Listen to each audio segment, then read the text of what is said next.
ఒక వ్యక్తి నిజంగా భార్యను ప్రేమిస్తే ఇంకొక స్త్రీ దగ్గర నుండి దూరంగానే ఉంటాడు, దూరంగానే ఉండాలి.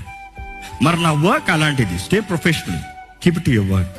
నీ కొలిక్తో సమయం గడిపేదానికన్నా నీ భార్యతో సమయం గడిపేది ఎక్కువ ఉండాలి. Remember that point.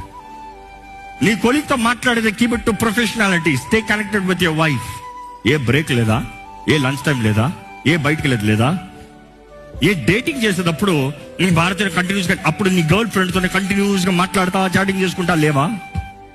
పెళ్ళైన తర్వాత టైం లేదంటున్నావు. ఏ డేటింగ్ చేసినప్పుడు చెప్పలేదే? అప్పుడు ఇంకా పని సీరియస్ ఉండింది, అప్పుడు ఇంకా కష్టాలతో ఉన్నావు, అప్పుడు ఇంకా ప్రారంభ స్థితిలో ఉన్నావు. Then you had time. Now you're saying I don't have time.